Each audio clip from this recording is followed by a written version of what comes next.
So, what are we going to read? Well, I have draft number 2 of Wax and Wayne 4, The Lost Metal.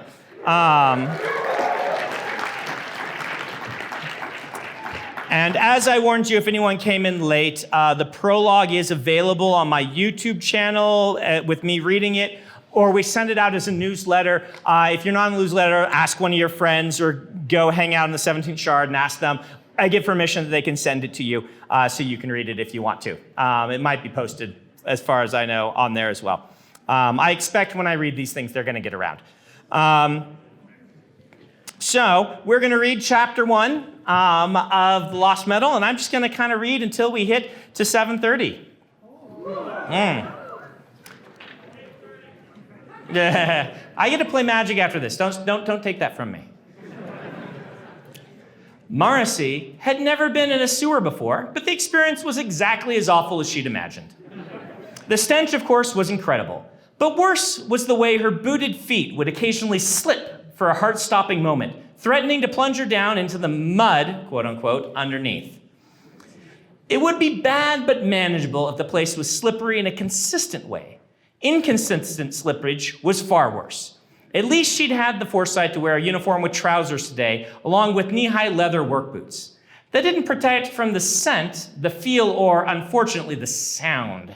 When she stepped, map in one hand, rifle in the other, her boots would pull free with a squelch of mythical proportions. It would have been the worst sound ever if it hadn't been overmatched by Wayne's complaining. Wax never brought me to a rustin' sewer, he muttered by her side. Are there sewers in the roughs? Well, no, he admitted. Pastures smell almost as bad, and he did make me march through those. But Morrissey, they didn't have spiders.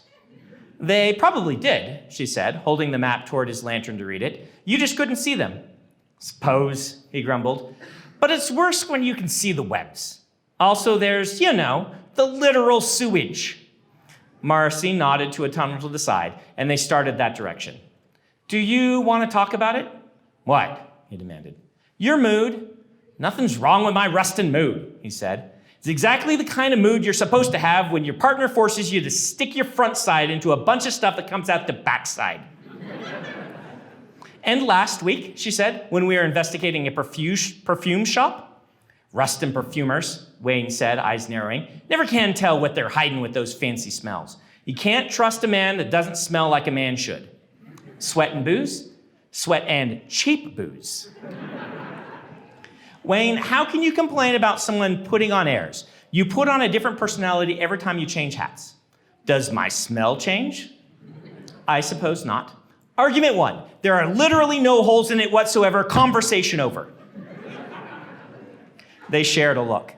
I should get me some perfumes, eh? Wayne said. Someone might be able to spot my disguises if I always smell like sweat and cheap booze. You're hopeless. What's hopeless, he said, is my poor shoes. Could have worn boots, like I suggested. Ain't got no boots, he said. Wax stole them. Wax stole your boots? Really? Well, they're in his closet, Wayne said, instead of 3 pairs of his poshest shoes, which somehow ended up in my closet completely by happenstance. He glanced at her. It was a fair trade. I liked those boots. She just barely kept her balance at another slip. Rusting hell. If she fell, he would never stop talking about it. But this did seem the best way. Construction on citywide underground train tunnels, or just the tunnels, was ongoing. And 2 days ago, a demolitions man had filed a report warning that he didn't want to blast the next section. Apparently, seismic readings had indicated they were near to a cavern of some sort.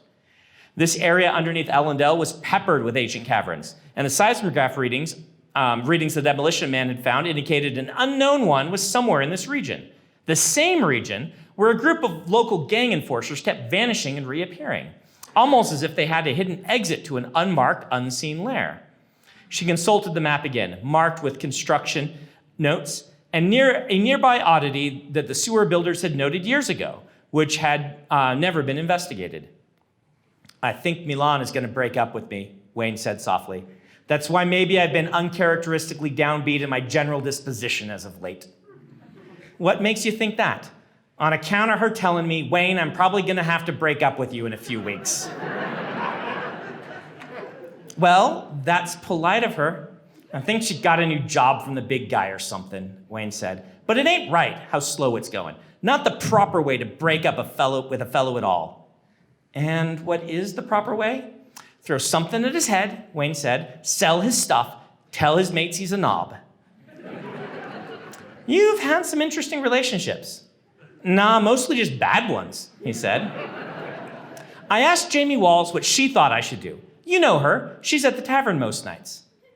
I know her, Marcy said. She's a woman of ill repute. What? Wayne said. Who's been saying that nonsense? Jamie has a great reputation. Of all the whores on the block, she gives the best. I do not need to hear that next part, thank you. Ill repute, he said, chuckling. I'm gonna tell Jamie what you said about her, Marcy. She worked hard for her reputation. Gets to charge 4 times what anyone else does. Ill repute indeed. And what did she say? Well, she said that Milan just wanted me to try harder in the relationship, Wayne said. But I think in this case, Jamie was wrong, because Milan doesn't play games. When she says things, she means them. So it's, you know. I'm sorry, Wayne, Marcy said, taking him by the arm. I knew it couldn't last, he said. Rustin knew it, you know. She's like, what, 1,000 years old? Roughly half that, Marcy said. And I'm not even 40, Wayne said. Probably more like 16 if you take account of my spry, youthful physique. Or your sense of humor. Damn right, he said, then sighed. Things had just been rough lately, with Wax being all fancy these last few years and Milan being gone for months at a time. Feel like nobody wants me around. Maybe I belong in a sewer, you know? You don't, she said. You're the best partner I've ever had. Only partner. Only, she said. Gorglin doesn't count? Nope, he's not human. I got papers what prove he's a giraffe in disguise. Regardless, he smiled. But thanks for asking. Thanks for caring. She nodded, then led the way onward. When she'd imagined her life as a top detective and lawwoman, she hadn't envisioned this part. But at least the smell was getting better, or she was getting used to it. Or maybe the insides of her nose were just dying off. Still, it was extremely gratifying to find, at the exact place marked on the map, an old metal door set in the wall of the sewer. She had Wayne hold up the lantern, and one didn't need a keen detective's eye to see the door had been used lately. Silvery scrape marks from the sides of the frame, handle clean from the pervasive filth and cobwebs. Nice, Wayne said, leaning in beside her. Some first-rate detective in Marcy, sewer proportion notwithstanding. How many old surveys and building reports did you have to read to find this?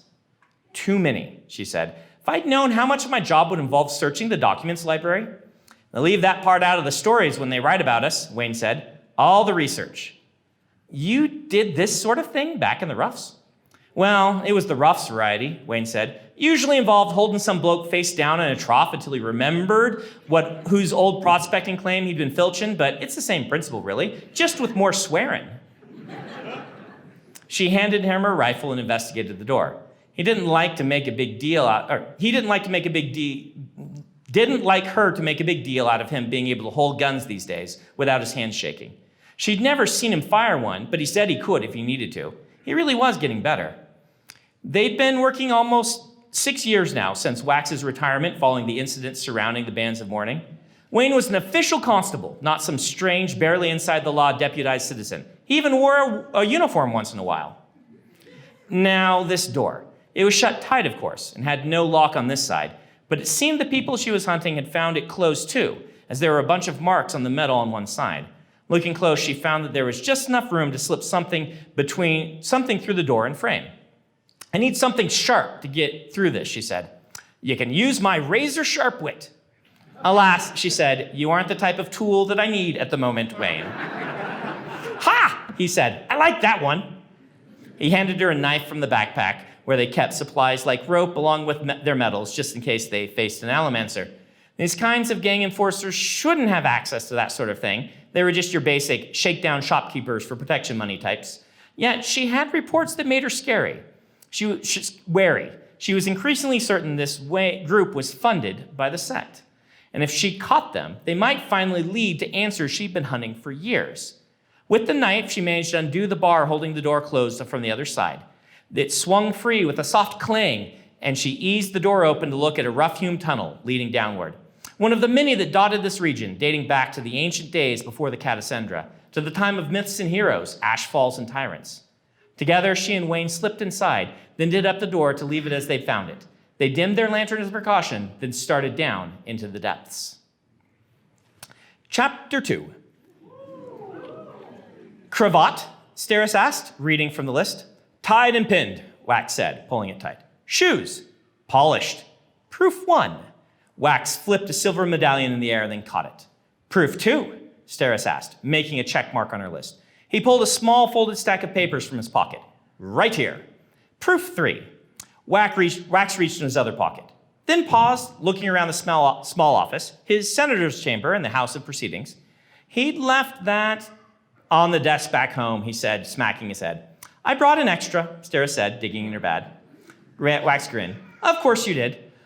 2 copies, actually, Steris said, handing over another sheet of paper, which he tucked into his other coat pocket. Then she consulted her list again. Little Maxilium stepped up beside his mother, looking very serious as he scanned his own list, which was mostly just scribbles. At 5 years old, he knew his letters, but preferred to make up his own. Dog picture, Max said, as if reading from his list. I could use one of those, Wax said. Very useful. Max solemnly presented it, then said, cat picture. Need one of those too. I'm bad at cats, Max said, handing him another sheet, so it looks like a squirrel. Max hugged his son, then tucked the sheets away reverently with the others. The boy's sister, Tindwyl, as Steris liked traditional names, babbled in the corner where Kath the governess was watching her. Finally, Steris handed him his pistols one at a time. Long-barreled and nasty-looking, they had been designed by Renette to look menacing, but had 2 safeties and were actually unloaded. It had been a while since he'd had to shoot anyone, but he continued to make good use of his reputation as the lawman senator of the roughs. City folk, particularly politicians, tended to be intimidated by small arms. They preferred to kill people with more modern weapons, like poverty and despair.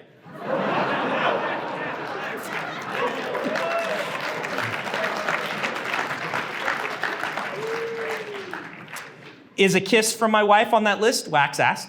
Actually, no, she said, surprised. A rare oversight, he said, then kissed her, lingering before pulling back. You should be the one going out there today, Steris. You did more of the work preparing them than I did. You're the House Lord. I could appoint you as a representative to speak for us.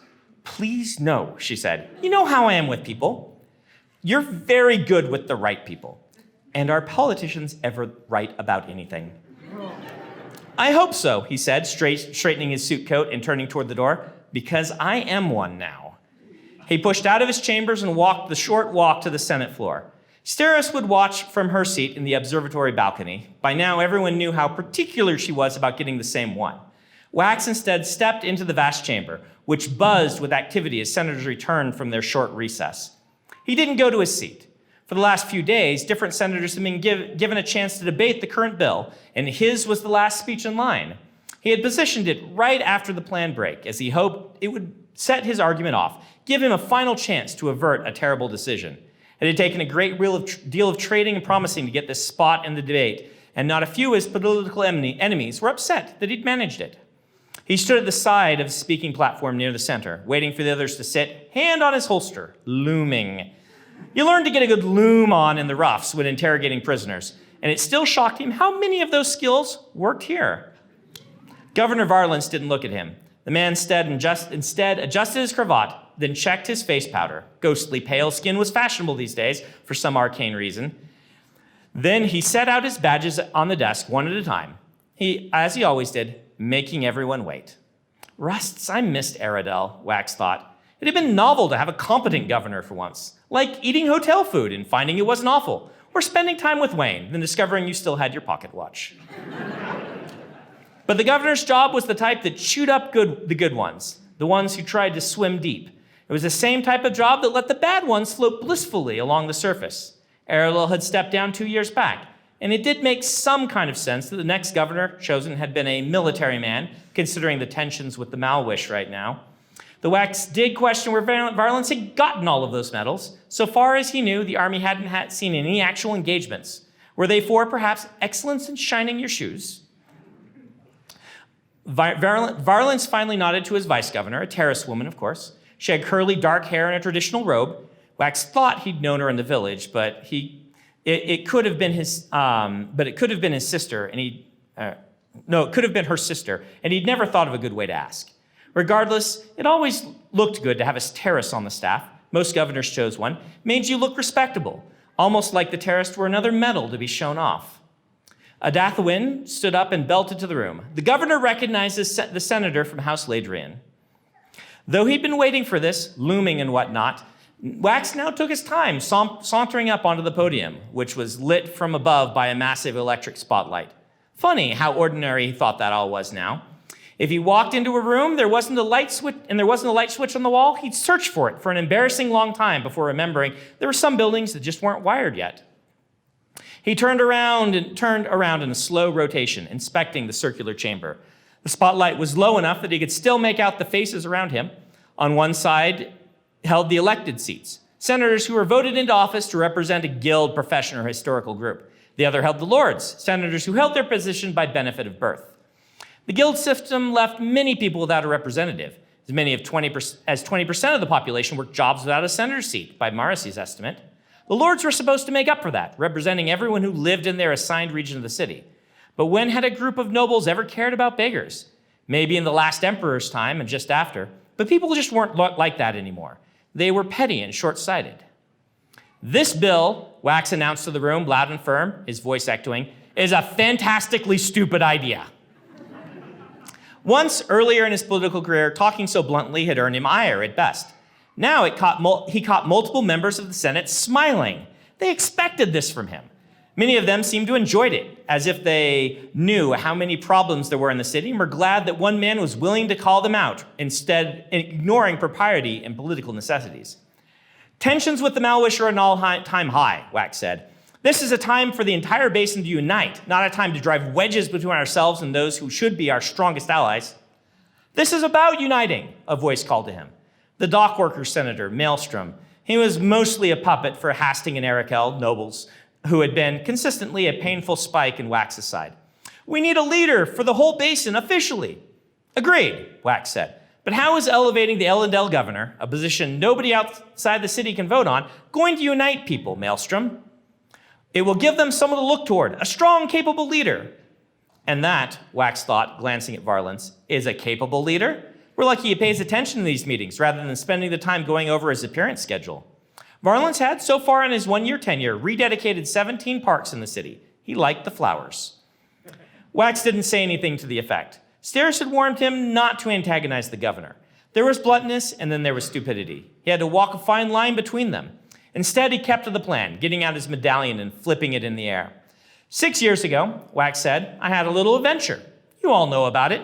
Finding a wrecked Malwish airship, intervening in a plot by the outer cities to find its secrets and use them against us in Elendel. I stopped that. I brought the bands of mourning back to be stored safely.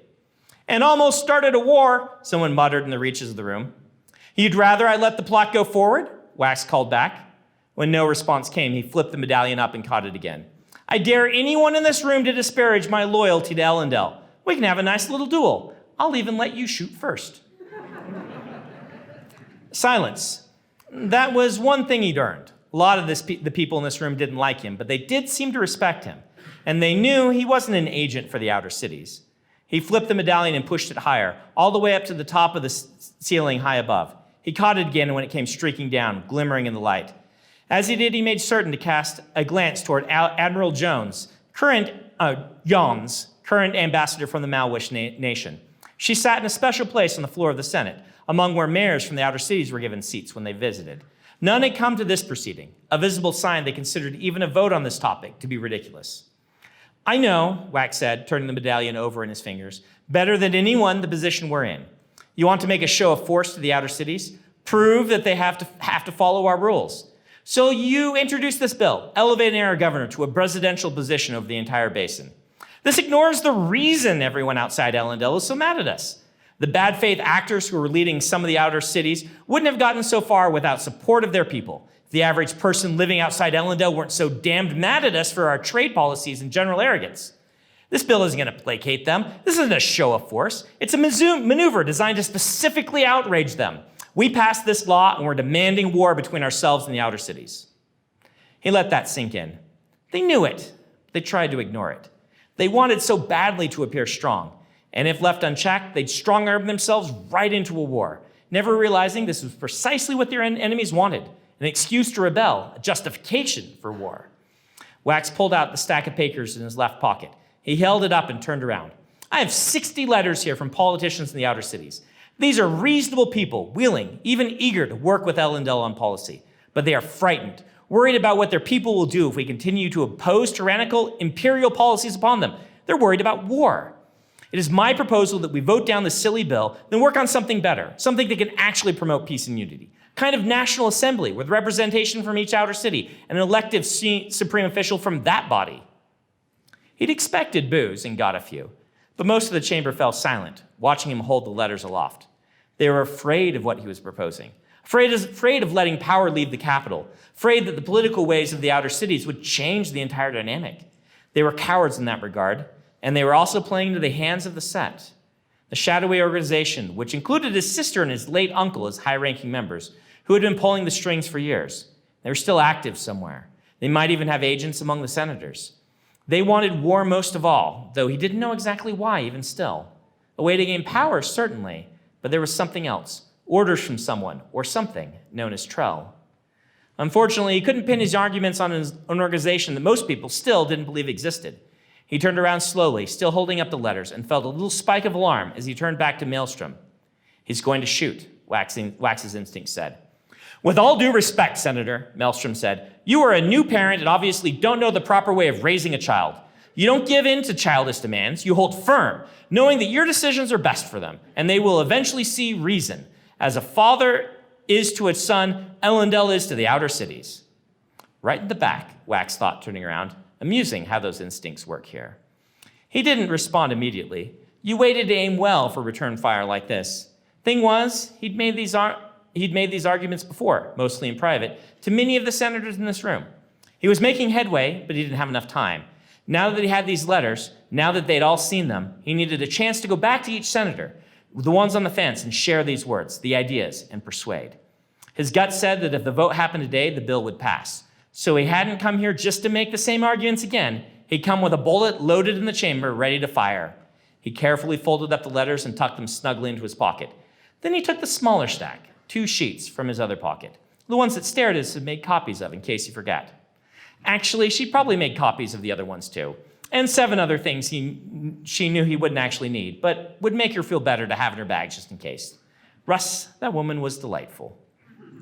Wax held up the sheets and made a good show of getting in just the right light to read it. Dear Maelstrom, he read out loud, we are pleased by your willingness to see reason and continue to enforce Elendil trade superiority in the basin. You will make us all wealthy, and we promise you 0.5% of our shipping revenues for the next 3 years in exchange for your vocal support of the bill and in eventual favor, the support of this bill and eventual vote in favor from Houses Hastings and Arakel. The room erupted into chaos, of course. Wax settled in, hooking his finger around his holster, standing and waiting for the cries of outrage to run their course. He met Maelstrom's eyes as the man sank down in his seat. He had, hopefully, just learned an important lesson. Don't leave a paper trail detailing your corruption when your political opponent is a trained detective. Rusting idiot. All right, we'll stop there.